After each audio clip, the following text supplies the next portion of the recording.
اللہ اللہ اللہ اکبر اللہ اللہ اللہ اکبر اللہ اللہ اللہ. Subscribe کیجئے ہماری channel کو اور ہمارے ویڈیوز کو سب سے پہلے دیکھنے کے لیے بیل آئیکن بھی دبا دیجئے. رب کو منا گئے دیوبند کے ستارے دنیا پہ چھا گئے ہیں دیوبند کے ستارے رب کو منا گئے دیوبند کے ستارے دنیا پہ چھا گئے کہ میدان محشر میں میں حوض کوثر کے سامنے پاس رہوں گا، لوگوں کو جام کوثر پلاؤں گا. کچھ فرشتے چند لوگوں کو گھسیٹتے ہوئے جہنم کی طرف لے جائیں گے. حضور صلی اللہ علیہ وسلم پوچھیں گے ارے یہ میرے ساتھ اٹھے بیٹھنے والوں کو کہاں لے جا رہے ہو؟ تو فرشتے کہیں گے یا رسول اللہ آپ نہیں جانتے کہ آپ کے بعد انہوں نے کیا کیا بدعت ہیں، کیا کیا گمراہیاں کی ہیں، اس لیے لے جا رہا ہوں. دیکھو فرشتہ کہہ رہا ہے یا رسول اللہ آپ نہیں جانتے. اگر فرشتہ کہہ رہا ہے کہ آپ نہیں جانتے تو غیبہ کیسے ہوئے؟ یہ حدیث پیش کرتے ہیں. اپر چیمبر خالی ہے، زبان پہ جو رکھ دیا گیا وہی لفظ استعمال ہو رہا ہے. اس کا سیدھا کنیکشن وزڈم سے نہیں ہے. نہ اوپر وزڈم ہے نہ نیچے وزڈم ٹیتھ ہے. ایسے الفاظ ہیں جس میں صرف 30 ہے.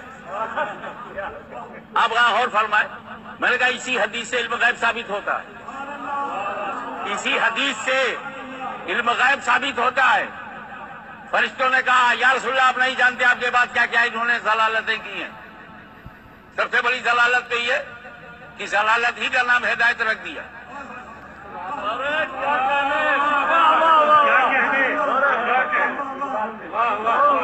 بڑی بڑی ضلالتیں کی ہیں. ان میں ضلالت یہ ہے کہ ضلالت ہی کو ہدایت سمجھتے. آپ کے بعد انہوں نے بڑی بڑی گمراہیاں کی ہیں، آپ نہیں جانتے. میں نے پوچھا یہ فرشتے کب کہیں گے؟ کب محشر میں کہیں گے؟ اور میں نے کہا نبی کب کہہ رہا ہے؟ مدینے میں کہہ رہا ہے. ابھی نبی مدینے میں ہے اور محشر کا واقعہ بیان کر رہے ہیں. میں کوثر پہ رہوں گا، یہ غائب ہے. بسم اللہ الرحمن الرحیم. میں کوثر کا جام پلاتا رہوں گا، یہ بھی غائب ہے.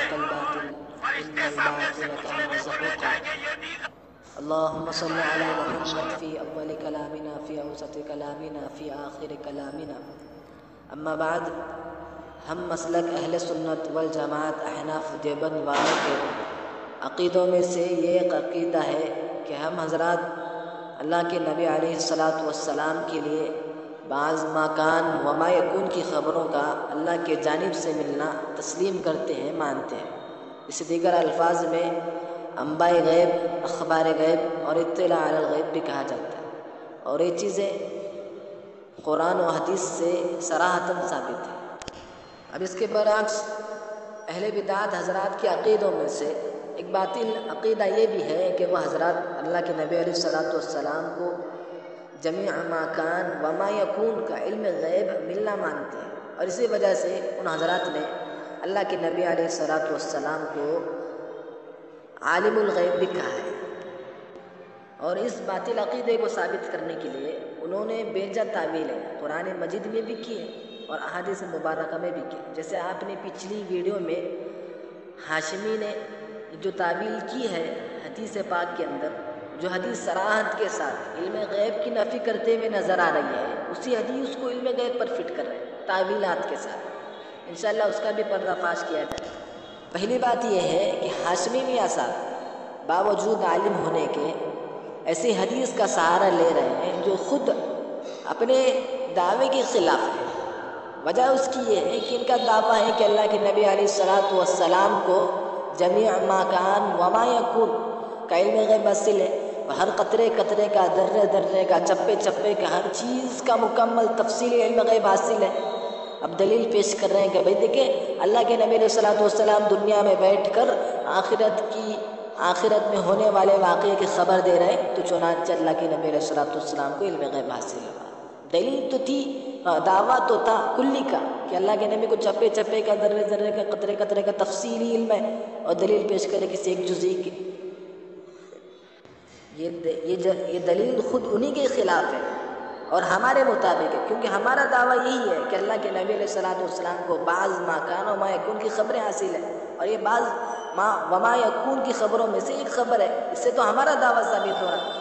حضرت آپ سے گزارش یہ ہے کہ آپ عالم ہیں، ایسے دلیل پیش کریں جو آپ کے دعوے پر مکمل ثابت ہے۔ دوسری بات یہ ہے کہ جب اللہ کے نبی علیہ السلام نے فرشتوں کو روکا تو فرشتوں نے کہا انک لا تدری ما احدثوا بعدک، اے اللہ کے نبی علیہ السلام آپ نہیں جانتے کہ انہوں نے آپ کے بعد کیا خرافات اور کیا دین میں بگاڑ پیدا کیے ہیں۔ اور اسی حدیث سے ہاشمی میاں کی عقل اور بد دیانتی اور خیانت دے کے کہ اسی حدیث سے ثابت کرنا چاہ رہے ہیں کہ اللہ کے نبی علیہ السلام کو جمیع ما کان و ما یکون کا علم غیب حاصل ہے، حالانکہ فرشتے کہہ رہے ہیں صاف طور پر اے اللہ کے نبی علیہ السلام انک لا تدری انک لا تدری۔ اور میں کہنا چاہتا ہوں یہ جو فرشتوں نے کہا ہے یہ خدا کے منشاء کے مطابق ہے اور یہ حکم خدا ہے ایک اعتبار سے۔ وجہ اس کی یہ ہے کہ اللہ تعالیٰ نے قرآن مجید میں صاف طور پر اعلان کیا ہے کہ لا یعصون اللہ ما امرهم ویفعلون ما یؤمرون، کہ فرشتے خدا کی کبھی نافرمانی نہیں کرتے اور فرشتے وہی کام کرتے ہیں جس کا حکم اللہ نے انہیں دیا ہوتا ہے۔ گویا کہ یہ حکم خدا ہے، جو فرشتوں نے کہا ہے یہ حکم خدا ہے۔ اللہ نے کہا ویفعلون ما یؤمرون، وہی کرتے ہیں جو خدا کہتا ہے، تو گویا کہ انہوں نے وہی کام کیا جو اللہ تعالیٰ نے کہا تھا انک لا تدری ما احدثوا بعدک۔ اور فرشتے بھی جانتے ہیں کہ اللہ کے نبی علیہ السلام کو جمیع ما کان و ما یکون کا علم غیب حاصل نہیں ہے۔ اگر انہیں معلوم ہوتا کہ تمام جمیع ما کان و ما یکون کا علم غیب حاصل ہوتا تو وہ کیوں کہتے کہ آپ کو پتہ نہیں، آپ کو پتہ نہیں۔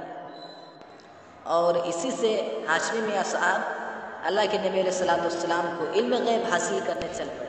اور تیسری بات یہ ہے کہ اللہ کے نبی علیہ السلام جو دنیا میں بیٹھ کر آخرت کی خبر دی ہے وہ بالکل سچی اور پکی ہے، لیکن اس سے علم غیب کا دعویٰ ثابت کرنا اور اللہ کے نبی علیہ السلام کے لیے جمیع ما کان و ما یکون کا علم غیب ثابت کرنا یہ بد دیانتی اور خیانت ہے۔ اللہ کے نبی علیہ السلام کو بس اتنا بتایا گیا ہے اللہ کی طرف سے کہ کل قیامت کے دن اتنا واقعہ ہونے والا ہے کہ آپ فرشتوں کو روکیں گے، روکنے کے بعد فرشتے کہیں گے کہ انک لا تدری ما احدثوا بعدک، اے اللہ کے نبی علیہ السلام آپ کو پتہ نہیں ہے کہ ان لوگوں نے کیا خرافات کی ہے، کیا بگاڑ کی ہے۔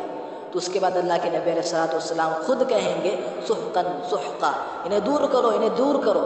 گویا کہ اللہ کے نبی علیہ السلام کا روکنا اس بات پر دال ہے کہ اللہ کے نبی علیہ السلام کو ان کی حالت کا علم نہیں تھا۔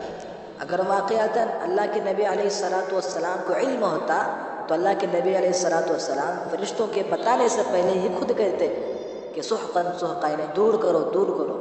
اللہ کے نبی علیہ السلام فرشتوں کے بتانے کے بعد کہتے ہیں سحقاً سحقا، اس بات پر صاف دلیل بنتی ہے، یہ بات ثابت ہوتی ہے کہ اللہ کے نبی علیہ السلام کو فرشتوں کے بتانے کے بعد علم حاصل ہوا، پہلے حاصل نہیں ہوا۔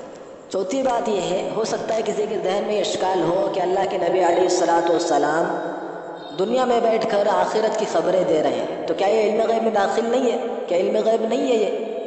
تو یاد رکھیں علم غیب کے لیے بنیادی دو شرط پائی جائیں گی تو ہی اس علم کو علم غیب کہا جائے گا۔ نمبر ایک یہ ہے کہ وہ علم جو ہے کلی ہو، مختصر سا علم، تھوڑا سا علم، بعض علم کو علم غیب ہرگز نہیں کہیں گے، اور نہ ہی بعض علم پر علم غیب کا اطلاق درست ہوگا۔ نمبر دو شرط یہ ہے کہ وہ علم جو ہے وہ ذاتی علم ہو، کسی کا دیا ہوا، کسی کا عطا کیا ہوا یا کسی کے ذریعے سے ملا ہوا علم کو علم غیب نہیں کہیں گے، اسے عطا ہی کہیں گے۔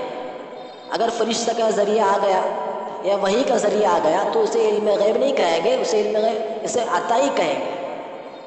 اور تفسیر مدارک والے نے یہ تعریف کی ہے کہ الغیب ما لم یقم علیہ دلیل ولا اطلع علیہ مخلوق، غیب وہ ہے جس پر کوئی دلیل نہ قائم کی گئی ہو اور نہ اس پر مخلوق کو مطلع کیا گیا ہو۔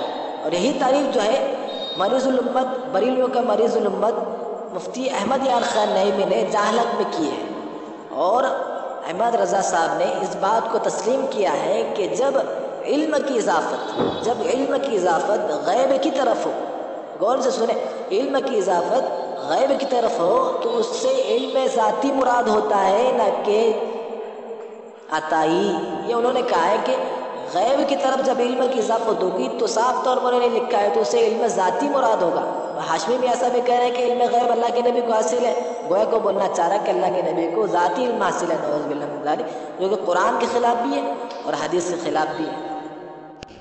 ایک دلیل یہ بھی ہے کہ بریلویوں کے جید مایہ ناز مفتی فیض احمد اویسی صاحب نے اپنی کتاب غایۃ المعمول میں لکھا ہے کہ اللہ کے نبی علیہ السلام کی طرف علم غیب کی نسبت نہیں کرنی چاہیے، اور لکھا ہے کہ آج تک کسی عالم، کسی مفسر نے علم غیب کی نسبت اللہ کے نبی علیہ السلام کی طرف نہیں کی۔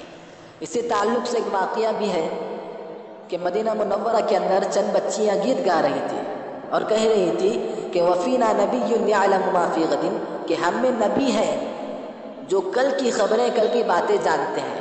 تو جب اللہ کے نبی علیہ السلام نے سنا تو منع فرما دیا اور روک دیا کہ اس طرح مت کہنا۔ اب اسی واقعے کو مفتی احمد یار خان نعیمی نے جعل حق میں لایا ہے اور اس کے تحت لکھا ہے کہ اللہ کے نبی علیہ السلام کی طرف علم غیب کی نسبت کرنا، علم غیب کی نسبت اللہ کے نبی کی طرف کرنا، یہ اللہ کے نبی کو ناپسندیدہ تھا۔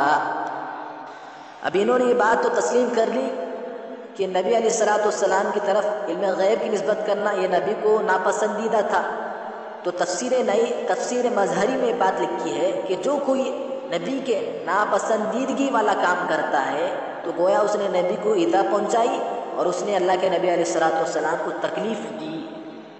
پھر جو کوئی اللہ کے نبی علیہ السلام کو تکلیف پہنچاتا ہے، ایذا پہنچاتا ہے، اب اس کے بارے میں کیا حکم ہے؟ تو خود ابھی احمد رضا سے سنیں کہ احمد رضا خان ایک قرآن آیت کا ترجمہ کرتے ہوئے لکھتے ہیں کہ جو کوئی اللہ کے نبی علیہ السلام کو ایذا پہنچائے تو اللہ تعالیٰ نے اس پر دنیا میں بھی لعنت فرمائی ہے، آخرت میں بھی لعنت فرمائی ہے، اور اس کے لیے رسوا کن عذاب یعنی جہنم تیار کر رکھا ہے۔ اب میں یہ پوچھنا چاہتا ہوں کہ جب اللہ کے نبی علیہ السلام کی طرف علم غیب کی نسبت نہ کسی عالم نے کی ہے نہ کسی مفسر نے کی ہے، اور جس نے کیا ہے اللہ کے نبی نے اسے منع فرمایا ہے، اور آپ نے جان بھی لیا اور سن بھی لیا کہ اللہ کے نبی علیہ السلام کی طرف علم غیب کی نسبت کرنا گویا کہ اللہ کے نبی کو تکلیف دینا ہے، ایذا پہنچانا ہے، اور جو ایذا پہنچاتا ہے اس کے لیے جہنم بھی ہے، تو کیوں کرام اللہ کے نبی علیہ السلام کی طرف علم غیب کی نسبت کر کہے کہ اللہ کے نبی کو علم غیب ہے؟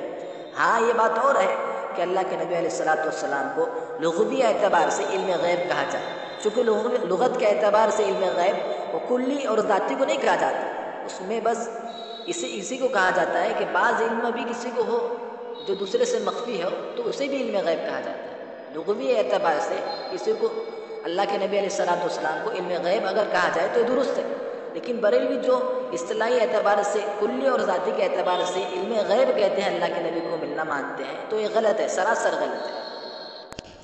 اب جس آخرت کے واقعے کو اللہ کے نبی علیہ السلام نے ہمیں دنیا میں بتایا تو اس کی اطلاع اللہ تعالیٰ نے اللہ کے نبی علیہ السلام کو بذریعہ وحی کی ہوگی، یا تو پھر حضرت جبرائیل علیہ السلام کے ذریعے سے اللہ کے نبی کو مطلع فرمایا ہوگا۔ اب اس عطائی علم پر علم غیب کا اطلاق کرنا اور پھر اللہ کے نبی علیہ السلام کو علم غیب دیا جانا ثابت کرنا یہ بالکل درست نہیں ہے۔ اس طرح کے غلط تعبیرات کرنا اور غلط استنباط کر اور غلط قیاسات کر امت کو قریب کرنا یہ اس اکیلے کا کام نہیں ہے، پوری بریلویت کے علماء اسی میں مبتلا ہے، چونکہ انہوں نے پیشوائی ایسے آدمی کو بنایا ہے جو علم سے کورا ہے، جو جاہلوں کا پیشوا ہے۔ خود انہی کے علماء نے لکھا ہے کہ احمد رضا صاحب یہ جاہلوں کے پیشوا تھے، اور انہوں نے بڑے بڑے فقہاء کرام سے اختلاف بھی کیا ہے، اور ان کی کتابوں کا یہ حال ہے کہ چند سطریں کوئی آدمی پڑھ لے تو کتاب بند کر رکھ کر چلا جائے، یہ حال تھا ان کے علم کا۔ اب ظاہر سی بات ہے علم تو کچھ ہے نہیں، لیکن اب پیٹ بھی تو بھرنا ہے نا، اس وجہ سے انہوں نے غلط استنباط قیاسات کر امت کو دھوکہ دیا ہے، بس حلوے کی خاطر، 11ویں کی خاطر، اور پتہ نہیں کیا کیا یہ لوگ کرتے ہیں سب کے۔ مزید بریلیوں کے دجل و فریب اور ان کی حقیقت کو معلوم کرنے کے لیے، اور خاص کر امام احمق رضا صاحب فاضل بریلوی، فاضل از فضول ان کی حقیقت معلوم کرنے کے لیے متکلم اسلام حضرت مولانا الیاس گھمن صاحب حفظہ اللہ کی کتاب حسام الحرمین کا تحلیل کے جائزہ اور اسی کے ساتھ مناظر اسلام حضرت مولانا ابو ایوب قادری صاحب حفظہ اللہ کی کتاب دست و گریباں کا مطالعہ کر لیں۔